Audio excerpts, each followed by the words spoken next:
Hi everyone, Coach Steve here with a short video telling you how to make changes to your plans if you need to in Training Peaks, and also do's and don'ts to make sure you don't upset the training plan balance.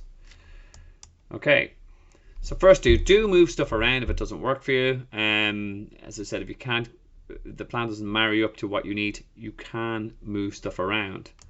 It's as simple as drag and drop on the Training Peaks calendar if you're a Training Peaks premium subscriber, but you do have to be a subscriber to use that. Make sure you make changes in the first 30 days using the free coupon I offer as well. Another do add in club sessions if you enjoy them and get something out of them. I do caveat to try and match up sessions with what the objective in the training plan session is. As for example, my swim sessions tend to be a technique based, a speed based, and an endurance based session. So if you know that your club's session on a Wednesday is a speed based session, then you swap that with the speed based session in your plan. Likewise, if you're doing speed work and you're going to go to the club track session, make sure you marry that up. Do use your zones to make sure that you're getting the right objective out of a session. This is particularly in group rides and long runs with the club. If you know it's meant to be a zone 2 effort and you go out with your advanced group and you find, looking at your data afterwards, you're in zone 3, zone 4, you're working too hard, and you can still go out with the club but just drop down to the intermediate level, so you're actually not working as hard. I do another video on this in my group training do's and don'ts. Keep an eye at that on my channel. In terms of examples of changes that people make, I'm going to show you examples of bad ideas and good examples. So this is also based very much on the simple principles that we don't do the same session twice in a day, or same muscle group. And we don't try to do back-to-back hard sessions. Typically my plans will have a hard session and an easy one to progress, and also we never try to overload the same sort of muscle groups. So for example, here an athlete has tried to move a tempo run and an aerobic run in the same day. Bad idea, you're hitting the same muscle groups twice in a day. Again, may lead to an injury. Another example where an athlete has dragged a tempo run and a threshold bike session on the same day. Bad idea, because it's 2 hard sessions in the same day. You don't want to do that to your body. And this is a classic example of someone keeps on moving sessions to the end of the week and suddenly they find that they've got 3-4 sessions in a day. In that example, you just have to accept that you're going to have to drop some sessions. I'll talk a little bit about prioritization in the next slide. This is an example of good movement and stuff in the plan, which doesn't marry up to what my standard plans would have.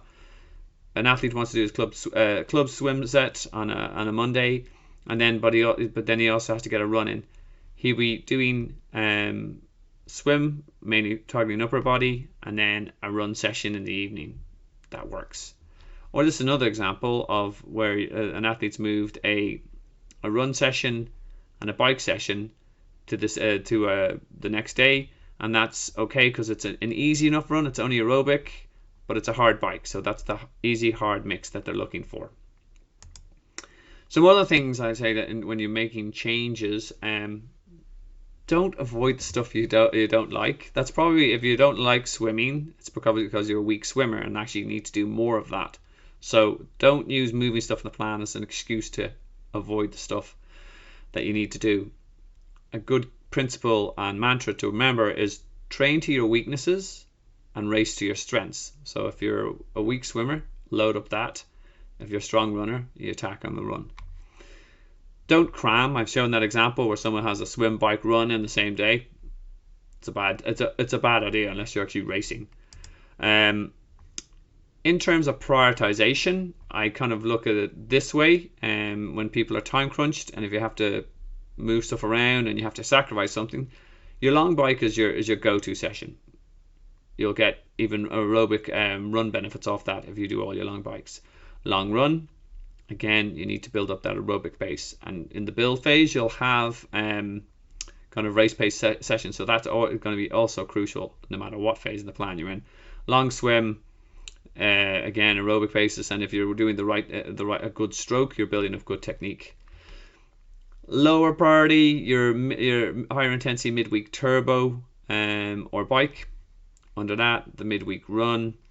And nice to haves, and if you do get them done, brilliant, because they're more consistent and you're more training volume, and if done in the right intensity, you are actually building up a stronger triathlon or running engine. But that's your endurance turbos, your aerobic, and your recovery runs. So guys, that's your do's and don'ts and how to make changes to your training plan. And not everyone gets everything right and gets a chance to do everything. So please use that prioritization tree to help yourself pick and choose the right sessions.